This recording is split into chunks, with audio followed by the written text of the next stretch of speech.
Okay. Let's see if I can, oops. I've learned a little more about videos than I ever really cared about. That's good. That's good. I found the closer I can get, the better the sound. No, you'll be shooting what, waist up or something? I got you right there. From about middle shins. Here? Uh-huh. Okay. Okay.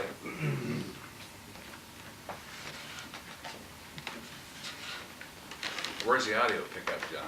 It's on there somewhere. It picks it up though, huh? Uh-huh, yeah, it does. Okay. And I think it's right there. Oh, good, okay. And when that light goes off, it's not recording anymore, but we've got a lot of tape left. Okay. Let me fill this out. Tell me your real name. Howard Henry Harkey Jr.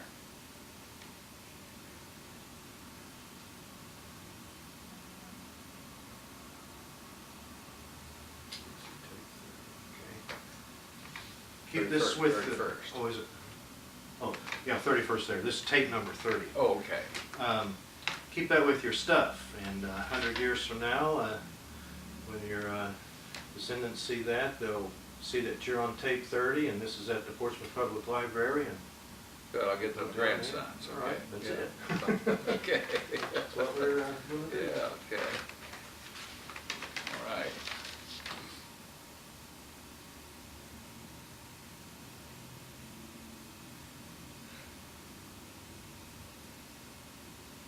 When were you born? I was born January 22nd, 1927.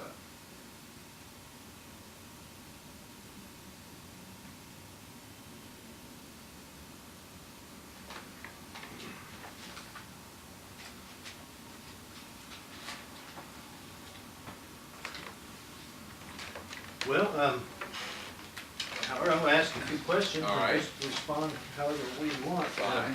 I kind of like to get a genealogical line because I know that people have been watching these already. And what were your parents' names? My father was Howard Henry Harkey Sr., Okay. and he was born and reared in Buena Vista, Ohio. His father came to this country from Germany. They come down the Ohio River. They were stone cutters, and they settled in Buena Vista because there was 2 stone mills in Buena Vista at that time. And my father lived there until 17.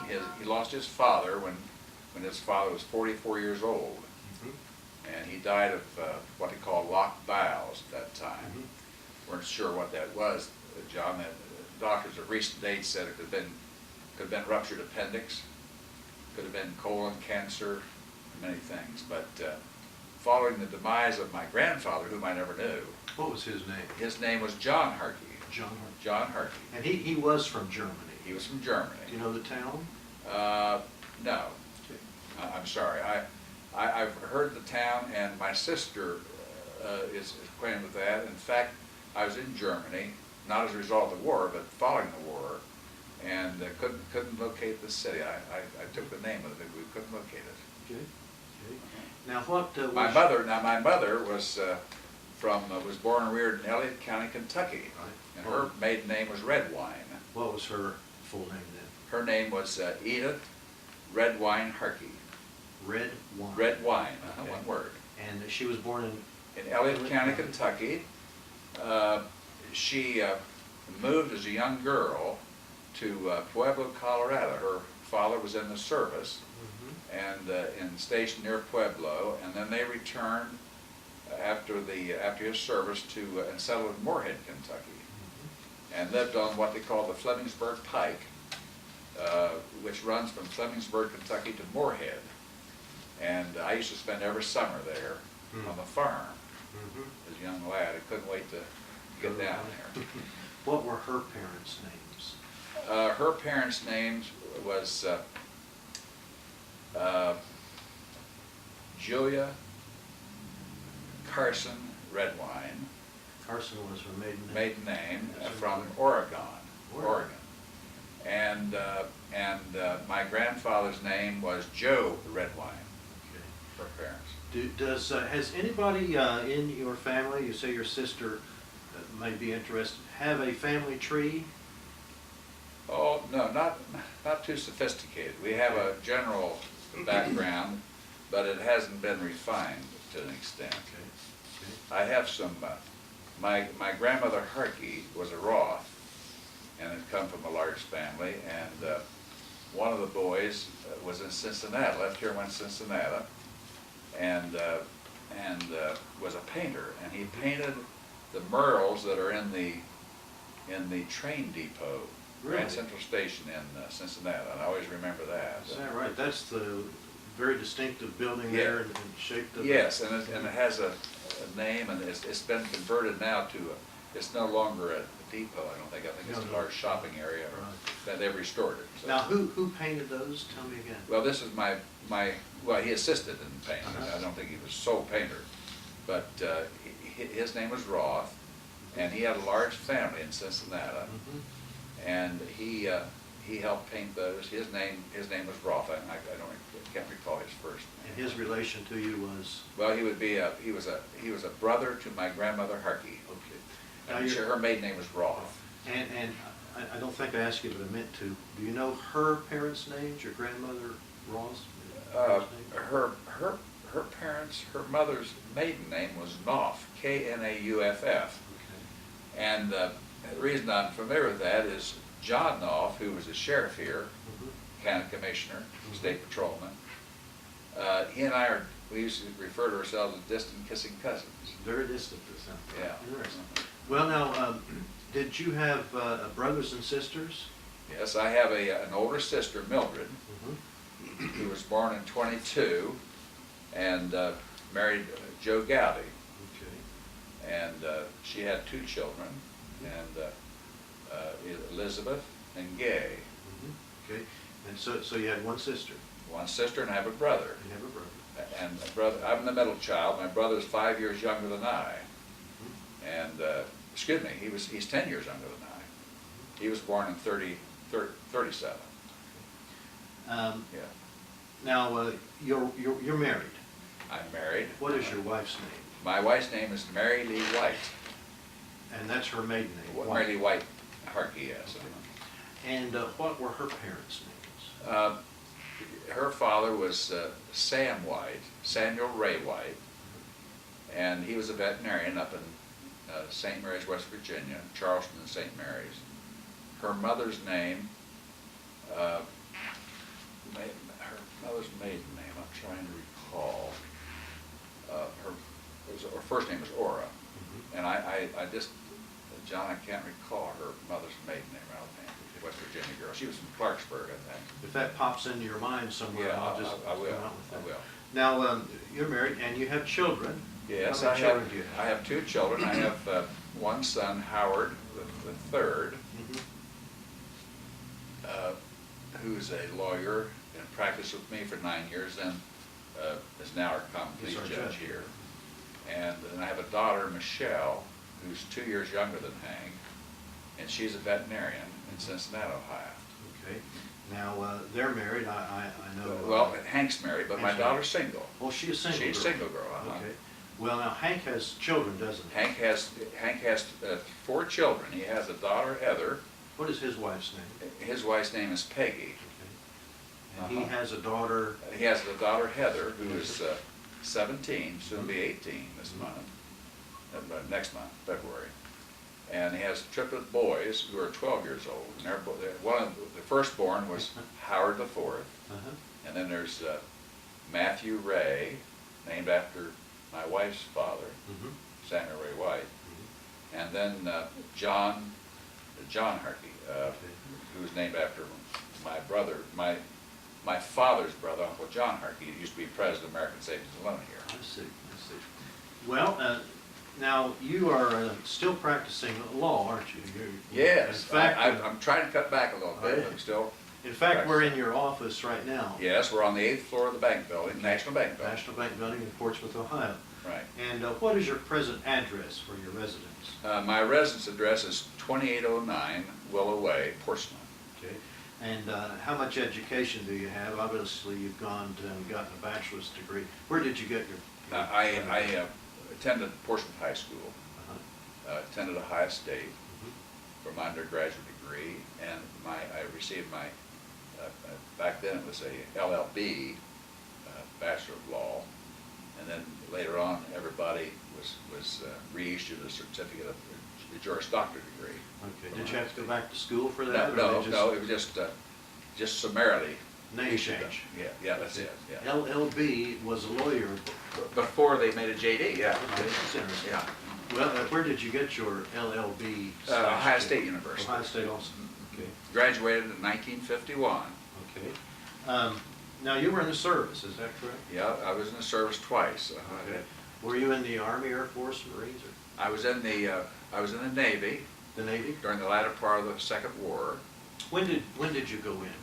Well, John, I'm trying to recall now. Let me dates. I graduated from high school in the spring or summer of 1944. I was 17 years of age and enrolled in the fall at Ohio State. And I turned 18 in January and was permitted. They didn't draft me until I completed my first year of law, first year of college, and I was drafted in the summer of 45, and then I had my physical examination here. Went to Columbus, Ohio, with a group of men on the bus. Now, the summer of 45 is when you went in, and, Yeah. and is that by the time the war with Germany was over? I think it was just about over about that time, yes. So we were still going to go with Japan, and still going? Yeah. Okay. And we all went to Fort Hays, and there was Fort Hays in Columbus, Ohio, where all the draftees went. And they said, "You're a pretty good sized fella. We're going to give you a choice. Would you like to go to the Army, or Navy, or Marine Corps?" And I said, "Well, I'd like to be a Marine." And they said, "Fine, you're a big fella, you ought to make it." So they put me in a bus and took me down to the post office in downtown Columbus. And I walked into the room and introduced myself to this Marine sergeant. And he said, "Young man," he said, "our quota's full." And he said, "You'll have to go to the Navy." And I said, "I don't care to go to the Navy." And he said, "You're going to go to the Navy." And I remember I called my mother and from Columbus, and I said, "Mother, I'm on my way to Great Lakes, Illinois." And she said, "I'm going to the Navy." And she said, "Son," I said, "Why is that?" I said, "You're going to the Army." And I said, "Well, I told her the circumstances of what had happened. And she said, "Oh my," she said, "Can you swim?" And I don't forget that. And I said, "Oh, you don't worry about that." So Okay. I went on to my boot camp at Great Lakes. Great Lakes. How long was that? I think it was about 3 months, John. Okay. And upon graduation from that, you go to what they call main side. Now, they saw that, and weren't too excited about my having had a year of college at all, but they saw that I had typing and shorthand in high school.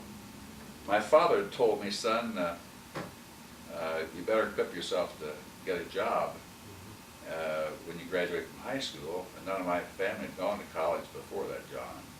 And so What did your father do? my father was he had been paymaster of Breese Manufacturing Company. Breese. Breese, B-R-E-E-C-E. It was a woodworking company up in New Boston, Ohio, that made wooden cabinets for radios, radios that stand maybe 3 foot high. And they went through bankruptcy as a result of the Depression. I see. And then he became associated with the old Playhouse here on Chillicothe Street. I don't know if you remember the Playhouse or No, not. what was the Playhouse? The Playhouse was called the Smokehouse. It was a United Cigar Store. A cigar store. It's where the K&M restaurant is now. I see. And next to Distal, what it was Distal's, where Frank Gerlach practiced law, I Okay. think. And think they had a lunch counter there, and they had pool tables and so forth, and Dad was there for several years, and then later on. When you say associated, what did he do? He was manager. He was a manager? Yeah, Wes Gobbleman owned it, and Dad manages for Wes. And then in '57, Dad became associated as office manager for E.J. Kendrick Company. George Clayton's father. Okay. Is that it was Kenrick's store? That's Kendrick, that's the successor store, you're right. That's all part of the operation. Okay. Well, I sort of got off on what your father did there, but we're at Main Side. Yeah, Main Side is an area, holding area, when you graduate from boot camp. Mm-hmm. And there they saw that I had typing and shorthand. I got sidetracked about that. And they said, young man, we'd like to make you a railroad specialist to make up troop trains and hospital trains. And so I said, they said, we like that typing and shorthand. So they sent me to school in Washington, D.C. I think it was called BUPERS, B-U-P-E-R-S, Bureau of Personnel, or called BUPERS, right near the White House. And I was sent to school there. And I remember I was there, John, when President Eisenhower was inaugurated. Oh, is that right? Well, now that President Eisenhower, that that would be the 50s. 52. Okay. All right. But wait a minute. That was that's another war. That's my Korean experience. I'm sorry. Okay. One war at a time. That's right. Well, then, I took my training in Washington for the Navy to become a railroad specialist, and they transferred me back to downtown Chicago. And I made up troop trains and hospital trains, returning soldiers to active duty from the hospital and transporting troops all over the country. How long were you there? Chicago. Well, I was there until I was discharged. When were you discharged? I was discharged 11 months and 15 days after I was inducted. I remember that. I don't remember the exact date I was discharged. What was your rank when you were discharged? I was a petty officer, second class, I believe. Okay. What they call Specialist X. Specialist X. Yeah, they didn't know what to put, a proper nomenclature for this rank as a railroad specialist, and they call it Specialist X, which is sort of secretive in nature. Sounds kind of. Well, now you were in Chicago then. It'd be a matter of months, and then you were discharged. I spent all my time in Chicago after receiving training at Great Lakes, Illinois, and Washington, D.C., returned to Chicago, and spent the balance of my time in the Navy there. How do you make up a troop train? Well, I didn't physically make up the troop train. That's probably a wrong nomenclature there. I routed the train.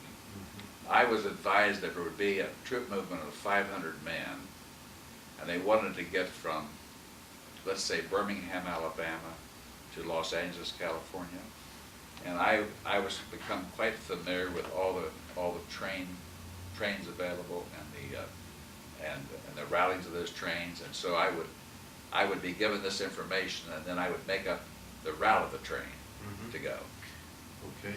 To make up the route, of course, you would make up the route, but would you also have to configure the other trains that were coming online onto that line? Sometimes I did, but I would work with the railroads directly. I see. I had a sort of, not a personal relationship, but I got to know the appropriate officials with the railroads to call them to say we needed so many cars for so many personnel and so forth. So they would provide they would provide the train, the cars and so forth.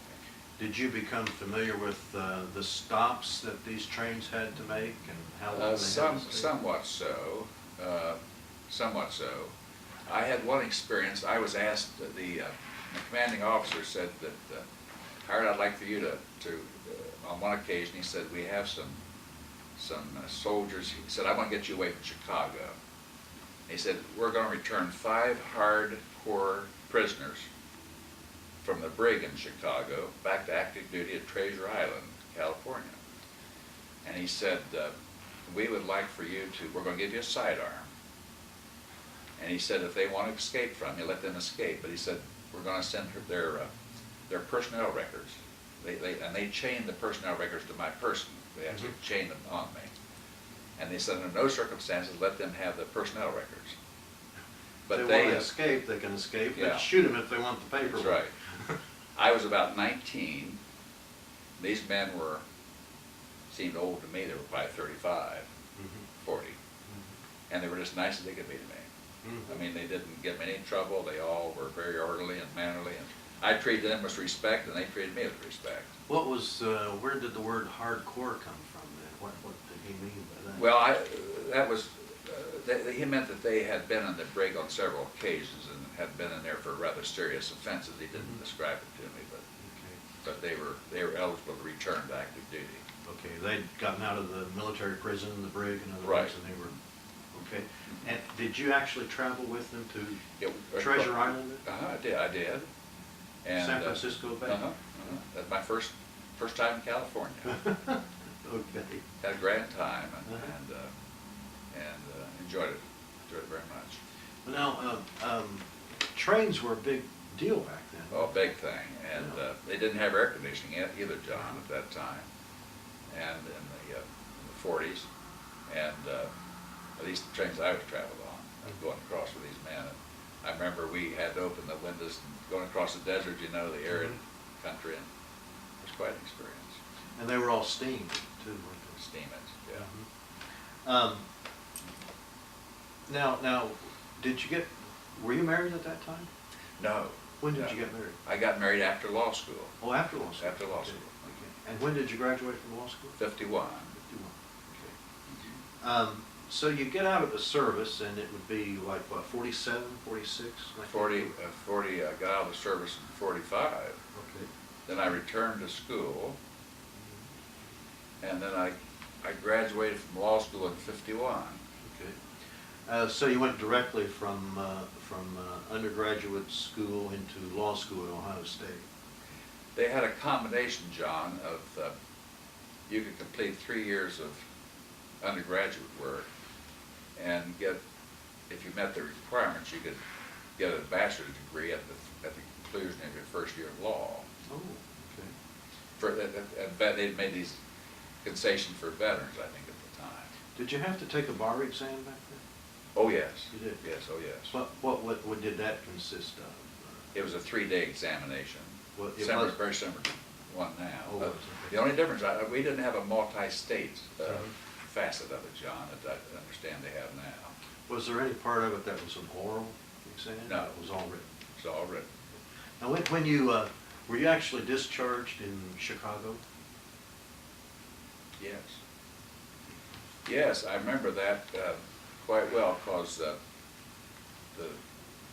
I've got to know several sailors, you know, and I remember upon our discharge, the night before, we went to the pump room of the big hotel there. The pump room was a place to go. We had a big dinner. And I remember that quite well. Okay.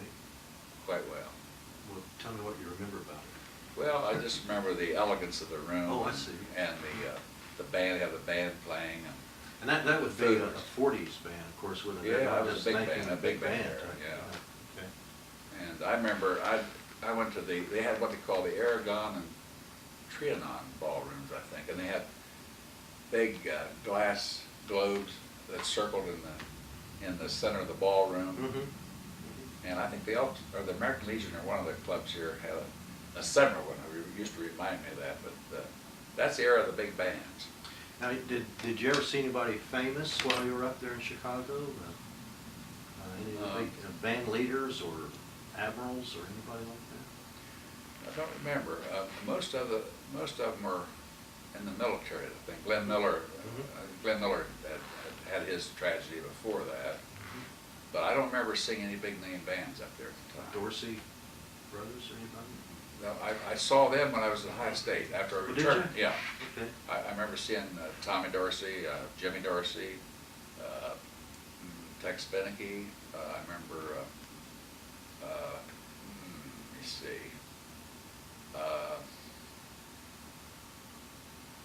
Several, Russ Morgan.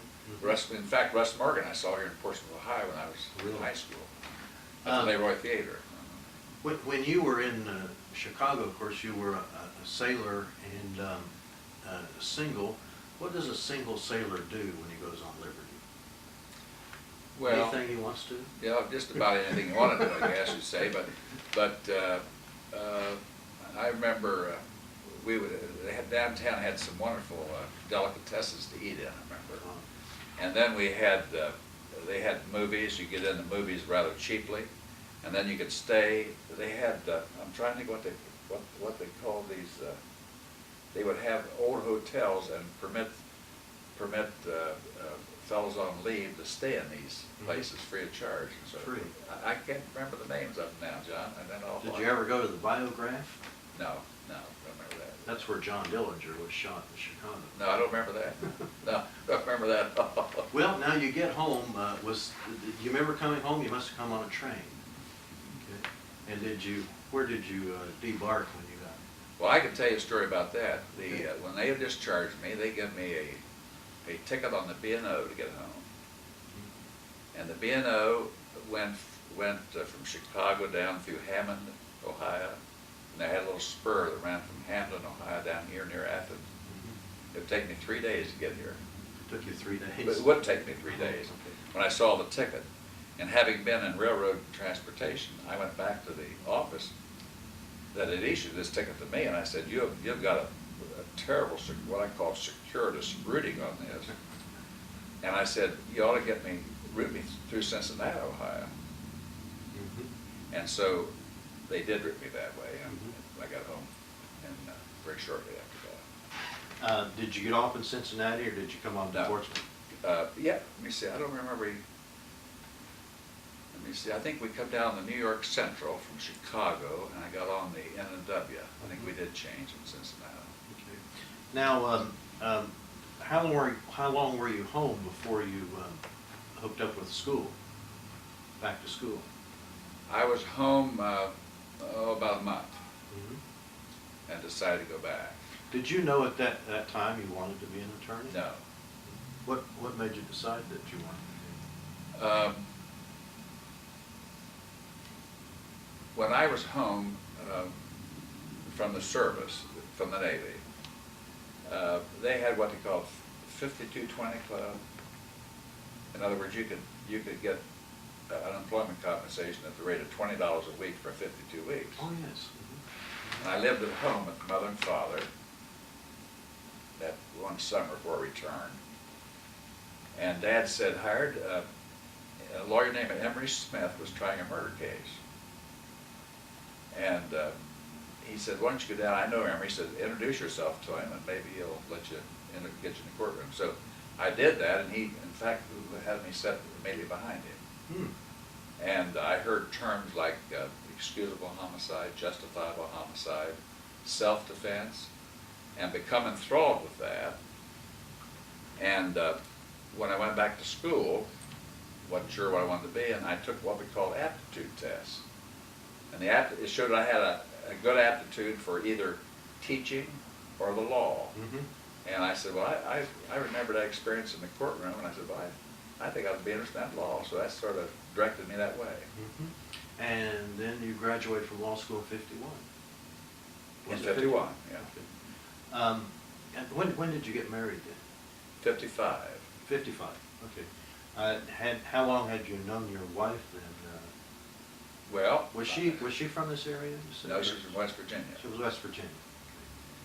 Her father, as I remember, I told you, was a veterinarian. Yeah. One of the first boys from his city to go to college, and he went to Ohio State to be a veterinarian. He loved the university and insisted his children go to Ohio State. Mary Lee, my wife's older brother, went to Ohio State at the urging of his father, and he was my little brother in Delta Tau Delta fraternity at Ohio State. I see. Okay. Sam introduced me to his little sister in about 1947. And I wasn't particularly interested. She was a freshman. I was a senior. Oh, it is. And I remember that. And many years later, when I come back here in '53, John, Mary Lee had finished school at Ohio State and had come here to be a laboratory technician with Smith Everett Hospital. And I saw her here in Portsmouth at George Vedder's paint store. Oh, fortuitously, you're in there. I'm in there loafing. I Loafing, started practicing law, didn't have anything to do. And, I know that feeling. and we'd go over and flip. I'd say, George, you gonna buy coffee today or me? And this real pretty girl come in there, blonde, light hair. She had a ponytail, never forget. And as you do, I went up to her and I said, you know, I know you from someplace. Oh, yeah, she said, well, I've heard that line. I've heard that line. Well, to make a long story short, I Tell her did she know should have been in the movies too. Yeah, that's right. And, well, anyhow, it ended up, I did know her, it was Mary Lee. Yeah. And it was the young lady I'd met at Ohio State University, so that started all this. There it went. There it went. She came in to buy paint. She wasn't loafing. That's right, she wasn't loafing like me. In fact, she supported me the first year of my practice, I think. Good gracious. I'm always grateful for that. Well, you graduate in '51. You come back to Portsmouth to practice law, and then you hooked No, I up. didn't. No, you did not. What happened? No, my senior year of law school, I got notice from the draft board. Yeah, okay. Clarence Stallings wrote me a letter. She was a secretary of the draft board. She said, Is that the Portsmouth Draft? Portsmouth Draft Board. I think they were in this building, weren't they, in the National City Bank building? Could very well have been. I think so. I opened this letter up and it said, greetings. The worst word in the world. Yeah, greetings. Terrible word. And I said, report for examination or something for you're drafted. So I called Mrs. Stallings, who incidentally I later represented. Oh, really? Legally.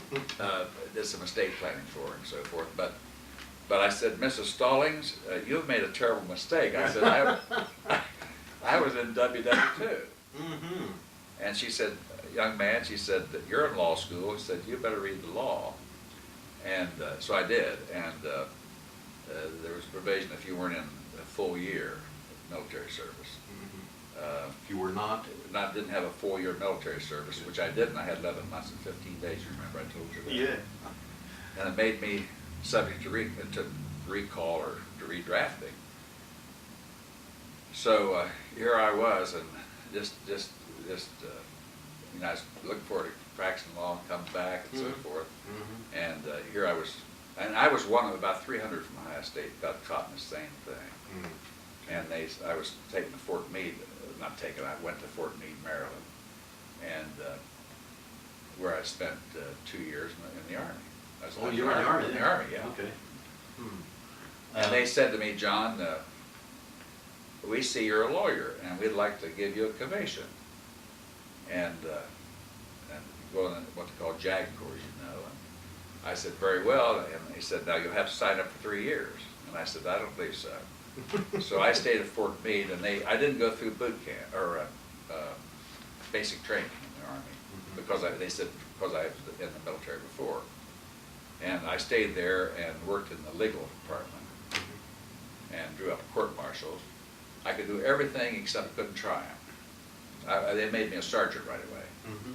How long were you in? 2 years. 2 years then. I got out on August 5th, 1953, and started to practice here on August 21st, 1953. Well, now, were you at Fort Meade the entire I was time? at Fort Meade, Maryland, the whole 2 years. That's pretty close to Washington, isn't it? It's halfway between Washington and Baltimore. Okay. And it was, it was wonderful duty. I enjoyed it. And I was put out that I was taking a crucial time in my life back, but I look back on it now, and I met many friends and made lasting friendships, and and I wasn't totally divorced from the practice. I made a lot of wills and powers of attorney for soldiers and stuff. Probably learned a lot. Oh yeah, you always learn those experiences. Where did Eisenhower come in? Were you there at the? Yeah, I was at Fort Meade, Uh-huh. and unfortunately had duty. I had regular guard duty and so forth there, and because of enlisted man. And, but I remember Uncle John Harkey and several people from Portsmouth come over, and I got to see them during that inauguration. I think I was 52, John, that he was inaugurated, I think. And, but I remember. Well, he won the election in '52. Well, would it have been 53 he was inaugurated? Yeah, well, that's Whenever, I what took the remember, oath. I was there at the time, yeah. You were in the area, or you were there at the inauguration? In the air, I was at Fort Meade. Okay. I couldn't get away to go to the All right, inauguration. yeah, It was our duty, yeah. Guard the depot or something like that. Yeah, that's right. That's right. The barracks. Did you see anybody famous while you were over there, though? Did you No. ever get to see Ike? No, or no. Did you go into Washington much? Went to Washington quite a bit, Mhm. but I don't remember, just sort of sightseer and so Mhm. forth. I didn't come in contact with anybody. I was given an opportunity, John. I met a lot of lawyers over there. I was given an opportunity to stay in Washington or Baltimore, Mhm. to stay with some firms there, but I really did. I was anxious to get back home. Had you taken and passed the bar by that Yes, time? uh-huh. Yeah, the Ohio bar. Mhm. Okay. Did you take any more bars, other bars? No, just Ohio. Go back to the Navy here. What'd you do with your uniform? Where's your uniform?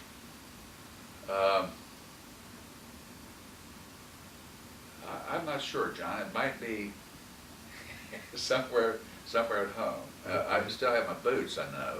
I have my Army boots. I don't know where my Navy uniform is. Where's your Army uniform? I think it's at home someplace. Okay. I think I had my old knapsack. Remember you used to have a knapsack? Right, right. You had all your worldly possessions in a knapsack? Had your whole estate in there, didn't you? Oh, everything, worldly possessions. And you slung it over your back. And, Right, right. Okay. yeah. Well, now, when were you discharged from the Army? In August 5th. August 5th. I remember that quite well, from Fort Meade, Mhm. What was your rank when you were discharged? sergeant, Um, staff sergeant. okay. I had I think it's 3 stripes. This is regular sergeant, I guess, John. Did you ever go overseas while you were in the No, military? did not. Um, Stateside all the time. Have you kept in touch with any of the people that you met during the service? I did for some time, but it's been sometimes, no. I think many of them have passed away, John. Mhm. Did you join any military organizations like, Legion or something like I that? belong to the American Legion. Uh-huh. And you started practicing law when, 53 or 55? 53. 53. Shortly after I come back, I wasn't idle too long. Were you in the reserves any after that? No, I was in the Naval Reserve. Uh-huh. I was in an inactive Naval Reserve, and I remember I told them, I said, well, I'm still active, in 51 when they redrafted me. I said, I'm still in the Naval Reserve.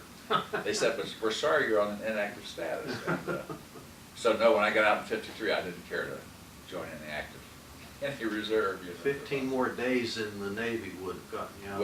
Would have got me out of the second experience, yeah. But that's okay, Right, So, and of course, the Navy experience entitled me to the GI Bill, Mhm.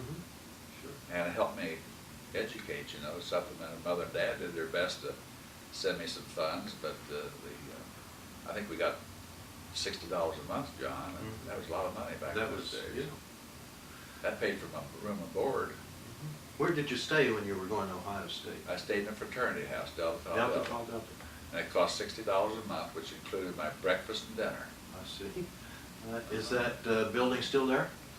Same house? The same house is still there. It's no longer a fraternity house. It was 80 East 13th Avenue in Columbus. 80 East 13th Avenue in Columbus. Delta Tau Delta is still there, is it not? Yes, Delta Tau Delta is on 15th Avenue. And my son Hank became a Delta member. Delta. Did he go to Ohio State? He went to undergraduate school at Ohio State. He went to Northern Law School. Or law school? About the practice of law after you got back, was it difficult to get started and start to build a clientele? Yes, That sort of thing? yes.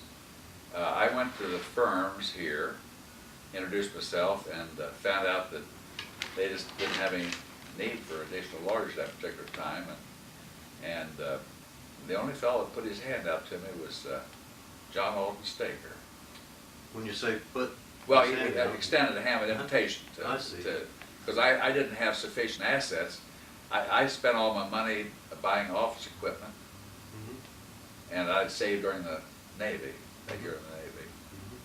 And I remember Mr. Staker said, "Now, son, you buy yourself a good desk and a comfortable chair, because you're going to spend a lot part of your life in that chair." You know, You're gonna be sitting in that chair. and he said to me,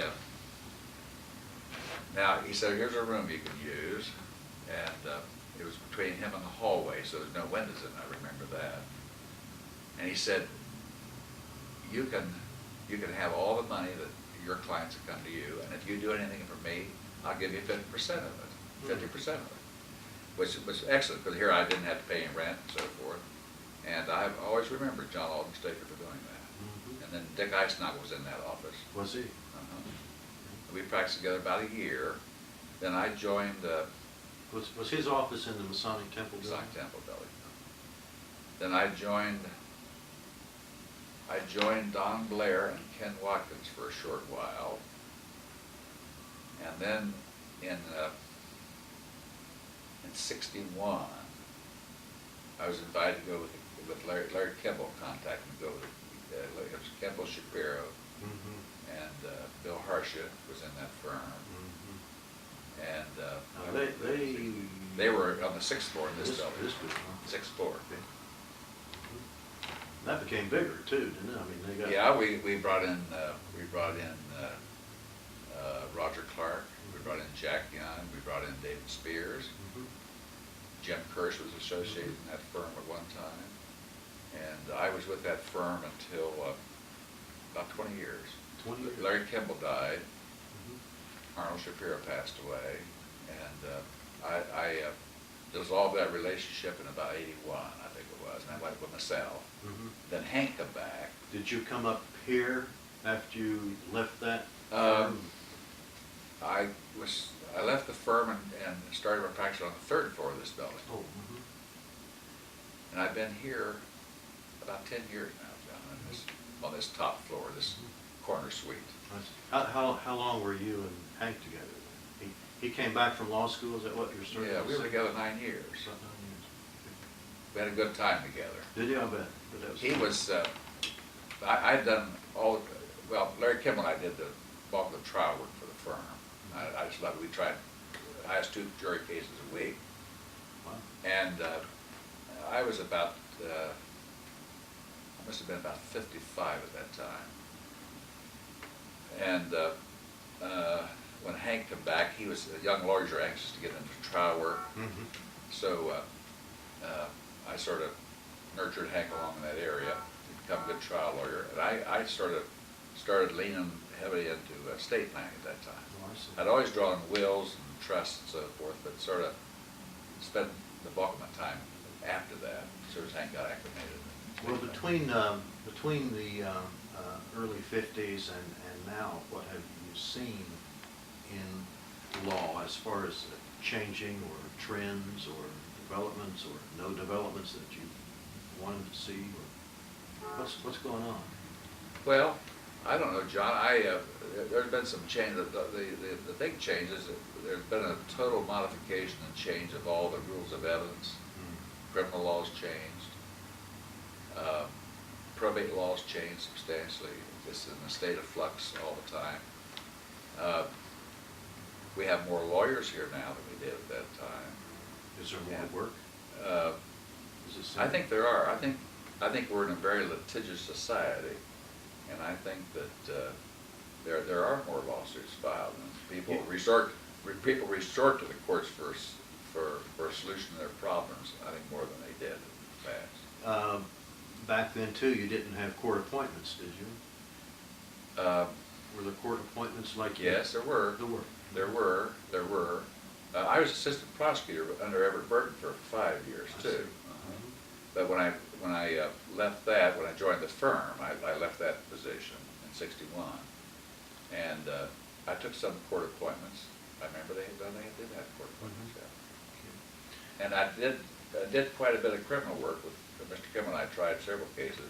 I tried civil law myself, but for a long time I felt uneasy, ill at ease, defending people when I had previously prosecuted. But I wasn't that I got could with that prosecutorial fervor, you know, and so forth. You know what I'm saying? Yes. About that? I was at the prosecutor's office for a Yeah. while too. But I enjoyed, and it gave me a flavor of seeing both sides of an issue.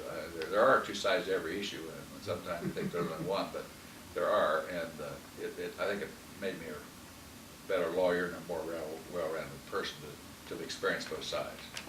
What was your most famous case? Oh, I don't know.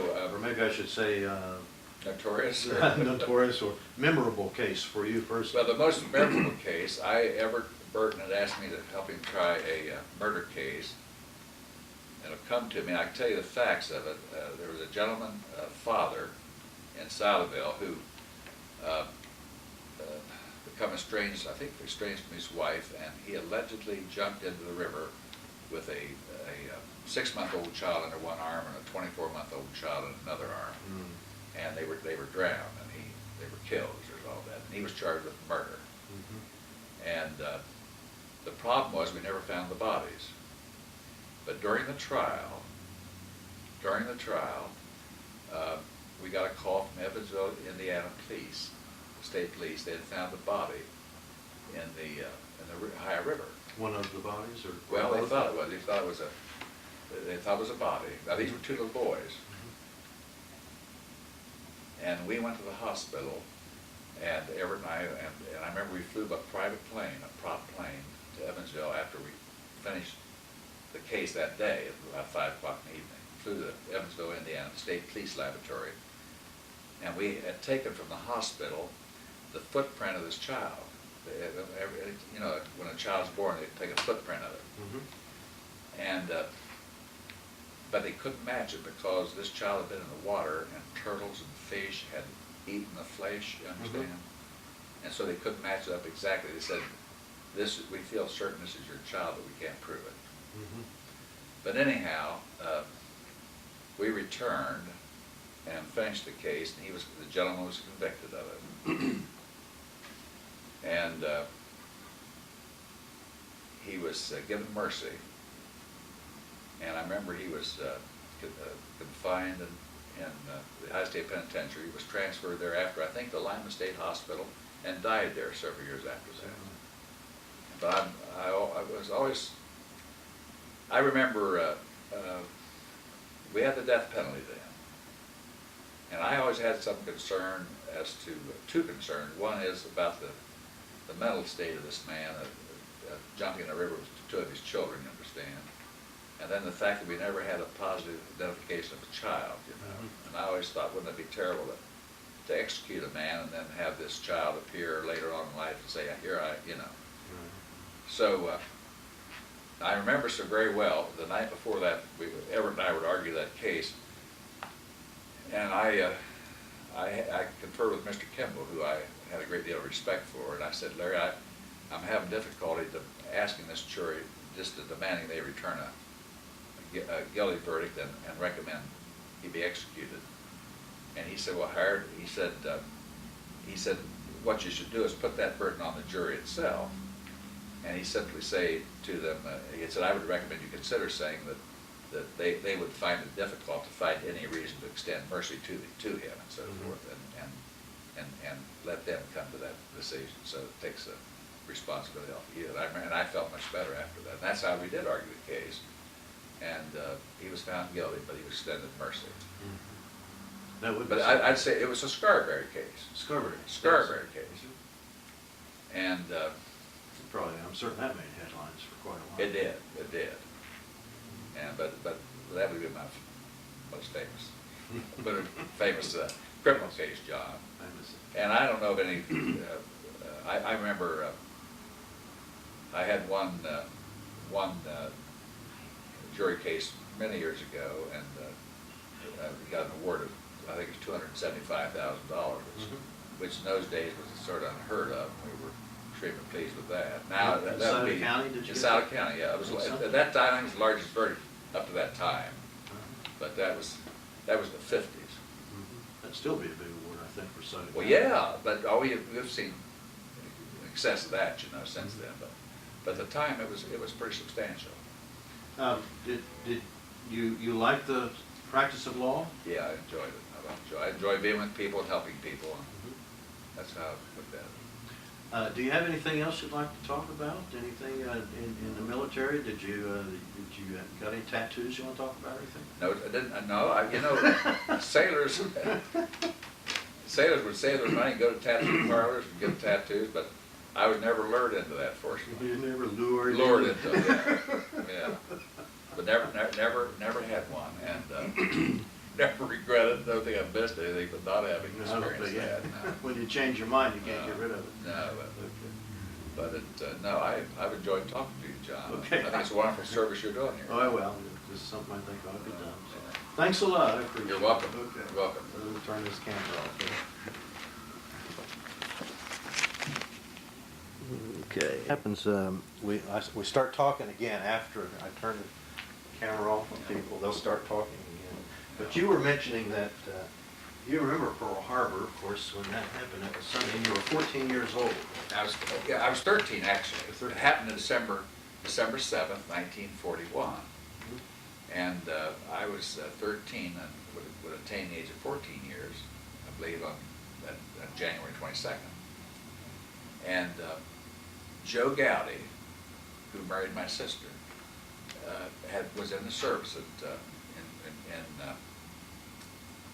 Tacoma, Washington. He was home, I remember. Was he in the Navy? No, in the Army. And I remember him coming to the house that Sunday and telling us, running to the house and saying that Pearl Harbor had been bombed. And it was quite an experience. And I remember Joe had several more days left on his leave, but he was called back. And then Joe was with the 3rd Armored, not 3rd Armored, 3rd Division, and Joe spent time in North Africa. I remember that campaign. And Joe just expired. He's been gone a year, just about. He was. He had. Is your sister still living? My sister's still living. Okay. Lives on Waller Street. Lives up on Waller. Okay. So they lived locally too, did they? Yes, Joe. He was with Swift Meatpacking Company, salesman. Well, did he go all through the North African, Europe, or? No, it was cut short. He got quite ill in the desert. I guess the desert gets quite cold during the night, changes, fluctuates in temperature, and he got a very severe case of pneumonia and was hospitalized for some time and called back from that campaign because of that. Did he go back into service center? Yeah, he stayed in service. Yeah, he stayed in service till I get discharged at termination of war. Now, you remember Pearl Harbor? Where did you live when this? Oh, I lived at 1222 17th Street, right north of the depot there, east of Waller on 17th Street, across the old Canoes grocery store there. Okay. And this would be Canoes Floral Company. Okay, right. This would be a Sunday, of course, and it like the afternoon or something. And was all the family there? Your folks? My folks were all there. So, yeah, John, I remember that quite well. And one other thing I didn't get to tell you about. During the war then, when I was in high school, Portsmouth, as you perhaps know, thank you, Nancy, Portsmouth, you perhaps know, was quite a train center. And there were many troop trains during the war that come through Portsmouth here. And Mother, I would get up with Mother, I remember, during the middle of the night, and she would go down to the train depot, and they would have food prepared and feed the troop trains. Is that right? You would go with her? I'd go with her. And I was 10, no, see, I was 11, 12, 13 years old then. Yeah. And, but the women of Portsmouth...